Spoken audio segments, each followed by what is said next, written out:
Guwahati Alipurduar passenger 2 নম্বর platform রয়েছে। ধন্যবাদ।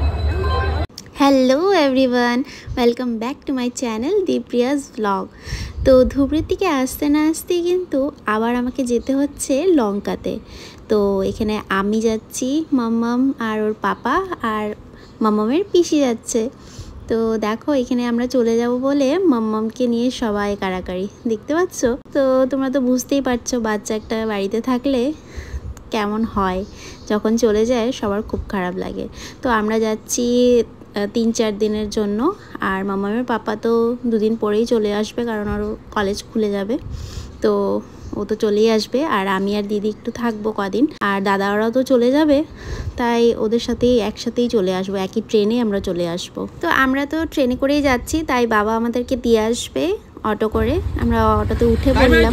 Bye bye, good bye bye, bye bye.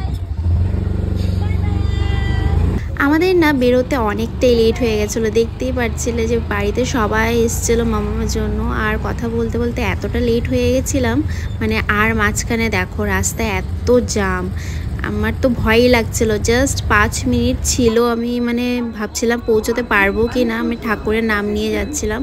তো যাই হোক ফাইনালি মানে স্টেশন পৌঁছে গেলাম। এবার আমরা তাড়াতাড়ি করে যাচ্ছি, আর বাচ্চা খুলে নিয়ে যাওয়াও তো একটা ভীষণ বড় টাস্ক। তো এবার আমি দেখো চলেই আসলাম, আমরা একদম ট্রেনে বসে পড়েছি, আর বসার সঙ্গে সঙ্গে না ট্রেনটা ছেড়ে দিয়েছে। মানে কি যে বলবো না, ঠাকুরের কৃপায় মানে আমরা টাইমলি আর কি ট্রেনে উঠতে পেরেছি। আর এই যে দেখো মাম্মামর পিসি কোলে এখন বসে আছে, খুব মজা পাচ্ছে ও। যখন আমরা রাজস্থান গিয়েছিলাম তখন তো আর একটু ছোট ছিল, তাই অতটা বুঝতে পারছিল না, কিন্তু এখন তো বেশ মানে মোটামুটি একটু বুঝতে পারে। তো খুব মজা পাচ্ছে, দেখতেই পারছো লোকজন দেখছে। আর এমনিতেও মাম্মাম ঘুরতে ভীষণ ভালোবাসে, ও ছোটোর থেকেই ঘুরতে অনেকটাই ভালোবাসে। মানে ঘুরতে দিলে ওর আর কিচ্ছু চাই না, ও চুপচাপ থাকবে, খাওয়া দাওয়া কিচ্ছুই চাই না। এই দেখো এখন বাবার সাথে বসে একদম জানলার কিনারে ভিউ দেখছে, খুব মজা পাচ্ছে, খুব মজা করেছে, এনজয় করেছে এই ট্রেন জার্নিটা। আর তেমনটা তো আমাদেরকে একদম জ্বালাই না। আর এই যে দেখো এখন পিসির সঙ্গে বসে বসে একটু মজা করছে। এই দেখো তোমাদেরকে তো বলাই হয়নি যে আমি কেন আমরা লঙ্কাতে যাচ্ছি। তো তোমাদেরকে বলে দিই যে মামামের তো অন্নপ্রাশন হয়ে গেছে, এবার মামা ভাতটা বাকি আছে। তো মামামের মামা ভাতের জন্যই কিন্তু আমরা লঙ্কাতে যাচ্ছি। আর এদিকে দেখো টিটিও চলে এসছে, টিকিট দেখে নিল টিটি। আর একটু ঠান্ডা ঠান্ডা ছিল, মানে তেমনটা না, আমাদের তো লাগছিল না, কিন্তু বাচ্চার জন্য একটু ঠান্ডা ছিল। তো ওকে আমি এই ফুল হাতা জামাটা পরিয়ে নিয়ে এসেছিলাম, যেটার মধ্যে একটা টুপিও ছিল, তো ওর জন্য এটা হয়ে গেছে। আর এই যে একটু জল নিয়ে এসেছিলাম। তো ও তো এখন তুলা খায়, বাট ওকে কিন্তু খাওয়াতে দরকার হয়নি ট্রেনে তেমনটা।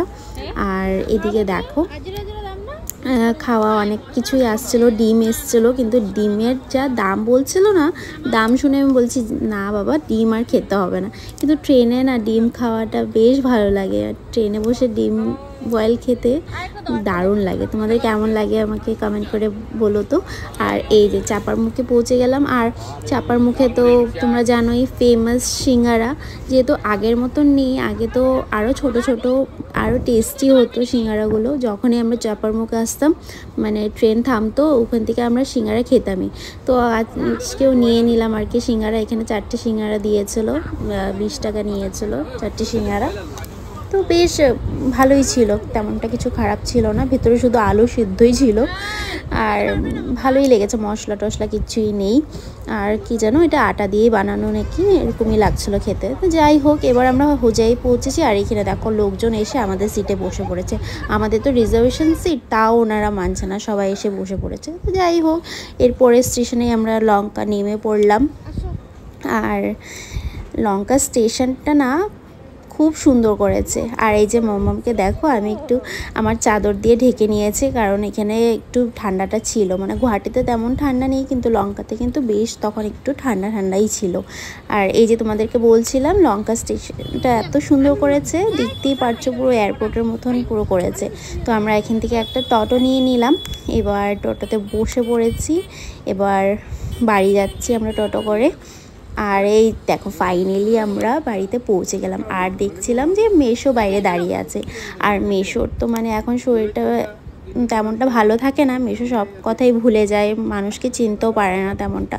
তো মেশো না ওকে দেখে চিনতে পারেনি, কিন্তু ও হেসেছে দেখে মেশোও হেসে দিয়েছে। সেটাই বলছে যে প্রথম তো চিনতে পারিনি, কিন্তু পরে সামনে এসে যখন দেখলাম তখন চিনতে পেরেছি। তো এই দেখো মাসিও এখানে রয়েছে বাইরে। আমাদের বেশ বিকেল হয়ে গেছে, পৌঁছাতে 5টা সাড়ে 5টা বেজে গেছিলো। আর এই যে আমার কিয়ান সোনা এখানে রয়েছে। আর বৌদি ওরাও বাড়িতে ছিল না, বৌদি আর মা বাজারে গিয়েছিল। আর এসে দেখি দাদার এখানে শিফট চলছে। মানে এত খারাপ লাগছিল না, দাদাও মানে খুব মানে খারাপ লাগছিলো দাদার শিফট রয়েছে। মামা ভাতের দিনও দাদার শিফট থাকবে। তো যাই হোক, কিছু করার নেই। আর মামামকে এসেই কিন্তু এখানে খাইয়ে দিলাম, কারণ সারা ট্রেনে ও খায়নি। আর এই যে দেখো বৌদি আর মাও চলে এসছে। আর ওরা গেছিলো বাজারে মামামের জন্য একটু বাজার করতে। এই দেখো ওর জন্য মামা ভাতের জন্য ড্রেস কিনেছে। এই একটা ড্রেস হোয়াইট কালারের, খুব সুন্দর। আর একটা এই যে জামাটা এত ভালো লেগেছে। আর মেয়েদের জামাটা তো এমনিতেও ভালো লাগে, বলো, সুন্দর লাগে। তো এদিকে এই যে মা রয়েছে আমরা বসে একটু গল্প করছিলাম এখন। আর এই যে ও বোম্বাদার সাথে একটু কথা বলছে, ওরা যেন কী করছে জানি না।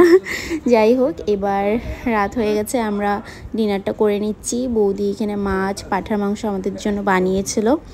তো খাওয়া দাওয়া শেষ করে এবার আমরা ঘুমোতে চলে আসলাম। মাম্মামকে এই মশারির ভিতরে ঢুকিয়ে দিয়েছি।